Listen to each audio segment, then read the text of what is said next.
Hello বন্ধুরা, আবার একটা নতুন রেসিপি নিয়ে তোমাদের মাঝে চলে এলাম। তা দেখতে পাচ্ছ এখানে নুন হলুদ দিয়েছি, জল ফুটছে। আর এই দেখুন পাট শাক বা লাল, এটা হলো পাট শাক, কারণ এখানে লালতে শাক পাওয়া যায় না। এটা পাট শাকটাই আমি এখন সেদ্ধ করে নিচ্ছি। এটাকে সেদ্ধ করতে হবে। আর এখানে যে কড়াইটা চাপিয়েছি, এ দেখুন তরকারিটা যেটা আছে সেটা এখানে দিয়ে দিচ্ছি। বুঝতে পেরেছি? তো দেখো বন্ধুরা, তরকারিটা গরম হয়ে গেছে। দেখো বন্ধুরা, পাট শাকটা সেদ্ধ হয়ে গেছে। এ দেখো কড়াই আবার চাপিয়ে দিয়েছি। আর এইদিকে দেখো আমি কড়াইয়ে চাপিয়ে তেল তেল দিয়ে দিয়েছি। এ দেখো এখানে শ্বশুরকে আলু কেটেছি, আর এরকম করে করলা কেটে দিয়েছি। দিয়ে এবারে এটা দেখো সব ভাজা রেখে দিয়েছি।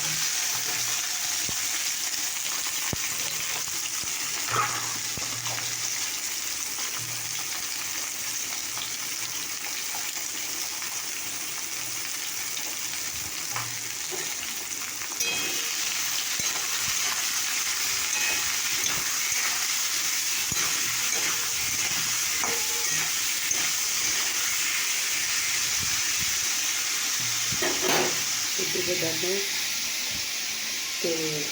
কড়াই জল তেল হলে করে তেল দিলাম।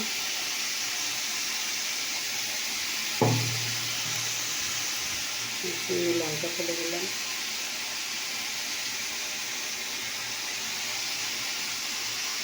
এবার রসুন ফেলে দিলাম ছোট করে।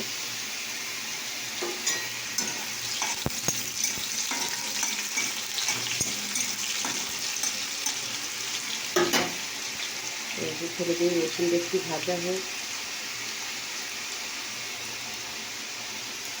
এটা তো রসুনটা একটু ভাজা হয়ে গেছে। এটা করে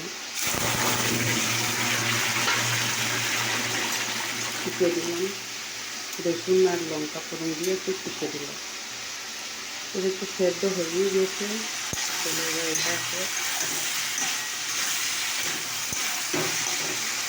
এটাকে বন্ধুরা বাটাটা প্রায় হয়ে এসছে। এখন একটু সাথে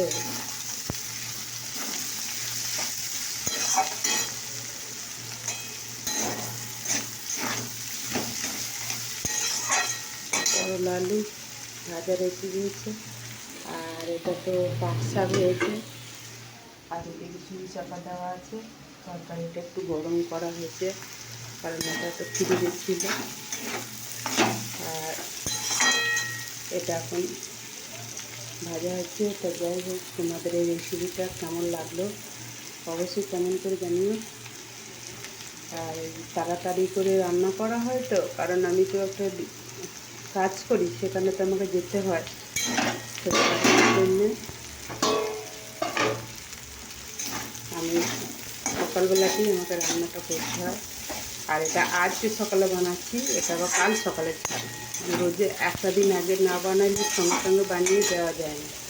রান্নার আগে আমাকে করতে হয়, তো সেই কারণে ভাবছি। যাই হোক, কেমন লাগলো অবশ্যই কমেন্ট করে জানাবেন।